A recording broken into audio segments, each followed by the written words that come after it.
देखो, mainly P53 का काम आपका इन 3 जगह पे होता है।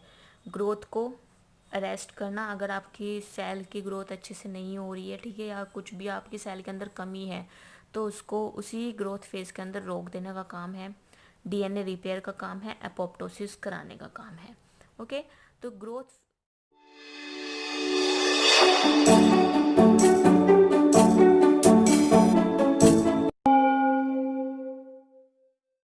हे guys, welcome to my channels and learning classes. आज हम आपका एक इम्पोर्टेंट टॉपिक डिस्कस करने वाले हैं जिसका नाम है role of P53 protein in cell cycle regulation.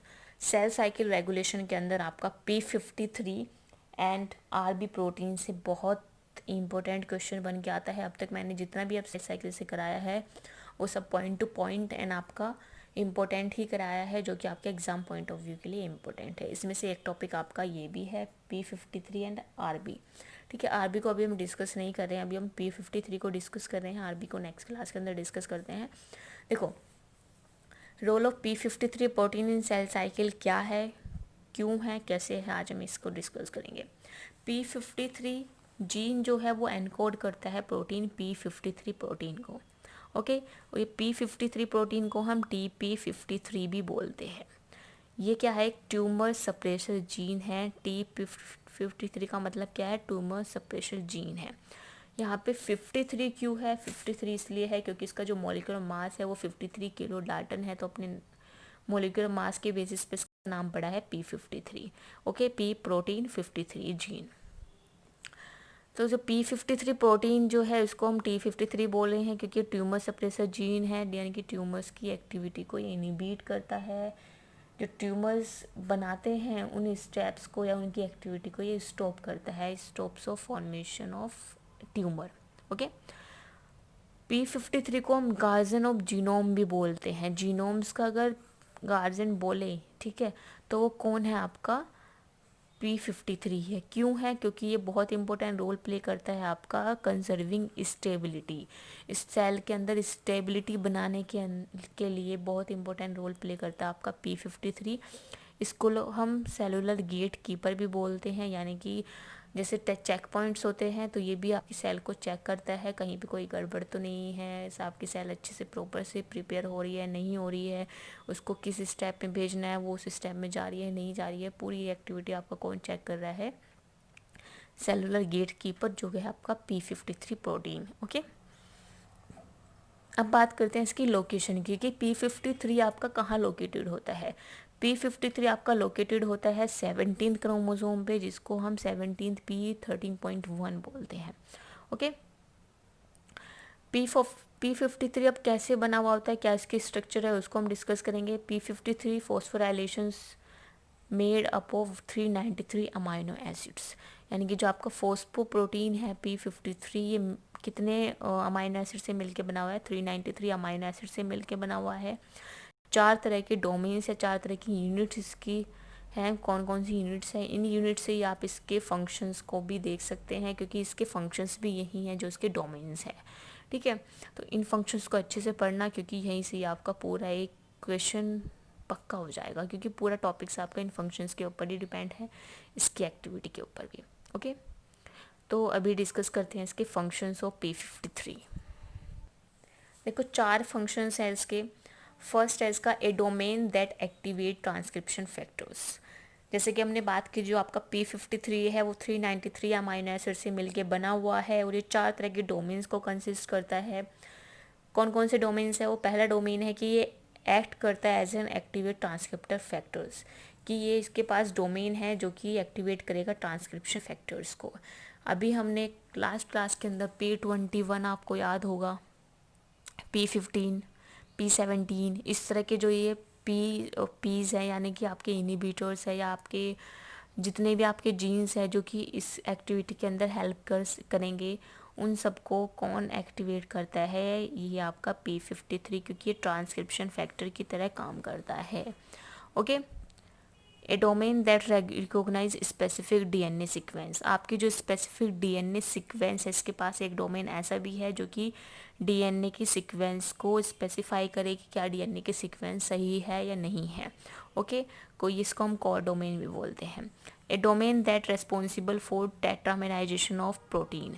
एक इसके पास डोमेन होता है जो कि रेस्पॉन्सिबल होता है टेट्रामेराइजेशन ऑफ प्रोटीन्स के टेट्रामेराइजेशन के लिए, यानी कि प्रोटीन्स को अच्छी तरह से पैक करने के लिए, ठीक है।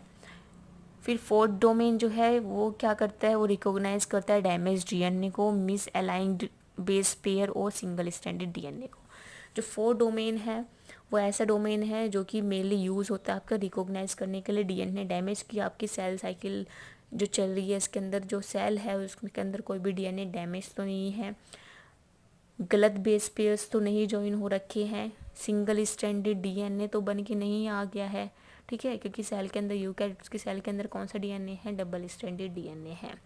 ओके, तो इसका पूरा जो ये डोमेन्स है यही इसके फंक्शंस भी है, इनसे आप पता लगा सकते हैं कि ये एक्ट्स करता है एज एन ट्रांसक्रिप्शन फैक्टर्स के लिए, क्योंकि आपको कौन कौन सा फैक्टर्स वहाँ पे हो, कौन कौन से आपको प्रोटीन्स वहाँ पे चाहिए, वो कौन डिसाइड करेगा, आपका ट्रांसक्रिप्शन फैक्टर्स ही डिसाइड करेंगे, जो है आपका P53, ठीक है। डीएनए की सीक्वेंस सही है नहीं है, टेट्रामेराइजेशन हो रहा है प्रोटीन्स का नहीं हो रहा है, डीएनए डैमेज तो नहीं है, उसके अंदर कोई भी बेस पेयर गलत तो नहीं जुड़ा हुआ है, सिंगल स्टैंडर्ड डीएनए तो नहीं चला गया, इस पूरे को कौन चेक कर रहा है, आपका P53, ठीक है। इसलिए हम इसको गार्जियंस ऑफ जीनोम या फिर सेलुलर गेटकीपर भी बोलते हैं।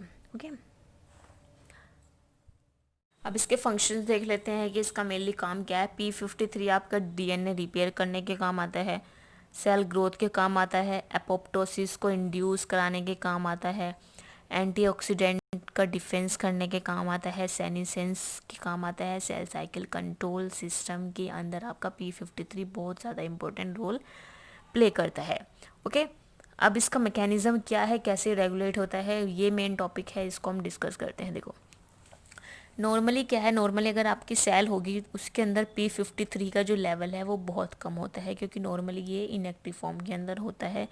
इनएक्टिव फॉर्म के अंदर क्यों होता है, क्योंकि ये बाइंड होता है MDM2 के साथ, ठीक है। जैसे ही MDM2 के साथ बाइंड है, यानी कि MDM2 का मतलब क्या है, माउस डबल मिनट 2, ठीक है। ये एक नेगेटिव रेगुलेटर है, MDM2 माउस डबल मिनट 2।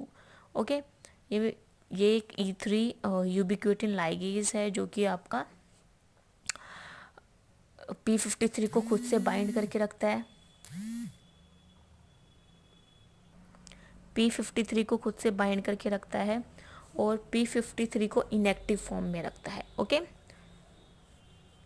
अब देखो, अब P53 रिलीज कब होगा, P53 रिलीज जब होगा जैसे ही आपका सेलुलर स्ट्रेस पड़ा, यानी कि आपका माइटोटिस जो एपरेटस है वो डिसफंक्शन कर रहा है, डीएनए रेप्लिकेशन का स्ट्रेस है, यानी कि डीएनए रेप्लिकेशन अच्छे से नहीं हुआ है, डीएनए डैमेज है, टेलोमियर जो है वो इरेज हो चुका है, इरोजन हो चुका है, उसका ऑक्सीडेटिव स्ट्रेस आ चुका है, तो उस टाइम पे क्या होगा, आपका P53 रिलीज़ होता है, फॉस्फोराइलेट होता है, ठीक है। P53 को एक्टिवेट होने के लिए फॉस्फोराइलेशन की बहुत ज़्यादा ज़रूरत पड़ती है। तो जैसे कि आपको पता है कि P53 रिलीज़ कब होगा, जब आपका ये सेलुलर स्ट्रेस आएगा, उस टाइम पे देखो होगा क्या, ये पूरा आपका कंप्लीट प्रोसेस है। ये MDM2 के साथ बाइंड है आपका P53, इस स्टेज के अंदर क्या है, P53 इनएक्टिव स्टेज में है। ओके, अब क्या हुआ, सेलुलर स्ट्रेस पड़ा, सेलुलर स्ट्रेस की वजह से आपका ATM यहाँ पे रिलीज़ होता है, ठीक है, ATM काइनेज, इसके साथ साथ आपके और भी हैं, जैसे कि आपका DNA PK CHK2 ये भी रिलीज़ हो जाते हैं, अलग अलग आपके अलग अलग सेल साइकिल जो फेजेस हैं उनके हिसाब से। ओके, तो ATM काइनेज यहाँ पे आपका रिलीज़ हुआ, जैसे ATM काइनेज रिलीज़ हुआ वो क्या करेगा, आपका फॉस्फोराइलेशन एक्टिविटी करेगा, इन दोनों को क्या कर देगा, सेपरेट कर देगा, ठीक है। जैसे ये दोनों सेपरेट हुए उस टाइम पे P53 क्या हो जाएगा, P53 के अंदर फॉस्फोराइलेशन हो जाएगा, फॉस्फोराइलेशन से वो क्या हो जाएगा, एक्टिवेट हो जाएगा। ओके, जैसे फॉस्फोराइलेशन हो गई, P53 आपका एक्टिवेट हुआ, उस टाइम पे देखो जब ये एक्टिवेट हो रखा होता है, जब ATM रिलीज़ होता है उस टाइम पे आपका P53 का लेवल भी इंक्रीज़ होता है, MDM2 का भी लेवल इंक्रीज़ होता है, लेकिन MDM2 उस टाइम पे P53 को कोई इफेक्ट नहीं डाल सकता। क्यों नहीं डाल सकता, क्योंकि इसके साथ बाइंडिंग नहीं है। ओके, और ये फॉस्फोराइलेटेड है। देन अब P53 रिलीज़ हो चुका है। P53 क्या करेगा, यहाँ से आपके ट्रांसक्रिप्शन फैक्टर्स या अपनी ट्रांसक्रिप्शन एक्टिविटी शो करेगा। ट्रांसक्रिप्शन एक्टिविटी के थ्रू यहाँ पे वो अपने P21 और जितने भी आपके इनहिबिटर्स थे उनको एक्टिवेट करेगा। ठीक है, अब वो जैसे ही एक्टिवेट होंगे वो सेल साइकिल के फेज़ को वहीं पे स्टॉप कर देंगे। फिर उसके बाद आपकी जो डीएनए है या सेल साइकिल है, मान लो आपका यहाँ पे डीएनए डैमेज हुआ है। ठीक है, अब डीएनए डैमेज के लिए आपने P21 पढ़ा था एस फेज़। ठीक है, यहाँ पे क्या होगा, एस फेज़ रिलीज़ हुआ। अब जैसे ही यहाँ पे P21 रिलीज़ होगा, P21 रिलीज़ हो गया। अब P21 क्या करेगा, आपका एस फेज़ को क्या कर देगा, ब्लॉक कर देगा। तो उस टाइम पे क्या होगा, आपका जो डीएनए है वो रिपेयर्ड होगा। डीएनए रिपेयर हो गया तो डीएनए रिपेयर के टाइम पे आपका एटीएम काइनेज जो होगा, एटीएम काइनेज इनएक्टिवेटेड रहेगा। सॉरी, डीएनए रिपेयर्ड होगा उस टाइम पर। ठीक है, डीएनए रिपेयर हो चुका है। अब डीएनए रिपेयर होने के बाद क्या होगा, डीएनए रिपेयर होने के बाद आपका जो ये एटीएम था जिसने एक्टिवेट किया था फॉस्फोराइलेशन ऑफ P53, ये इनएक्टिव हो जाएगा। और इसके इनएक्टिव होते ही M2M बाइंड हो जाएगा P53 से और P53 की कंसंट्रेशन डिक्रीज़ हो जाएगी। एक बार और आपको समझाती हूँ।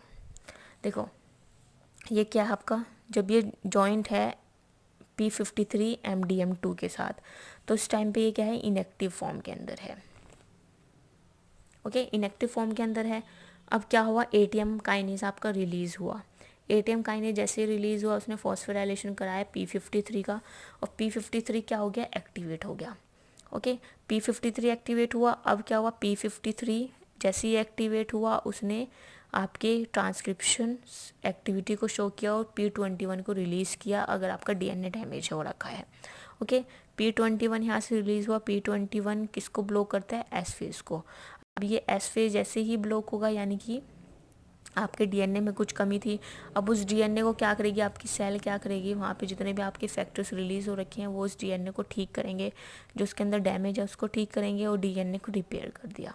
ठीक है, जैसे डीएनए रिपेयर हो गया उस टाइम पे आपका एटीएम काइनेज क्या होगा, इनएक्टिवेट हो जाएगा, जिसने एक्टिवेट किया था आपका P53 को। जैसे ही ये इनएक्टिवेट होगा आपका MDM2 बाइंड हो जाएगा P53 के अंदर और ये फिर से उसको ही इनएक्टिव फॉर्म के अंदर लेके आ जाएगा। ठीक है, इसलिए इसको नेगेटिव रेगुलेटर भी बोलते हैं। ओके, तो आपको एक्टिविटी समझ में आई P53 की।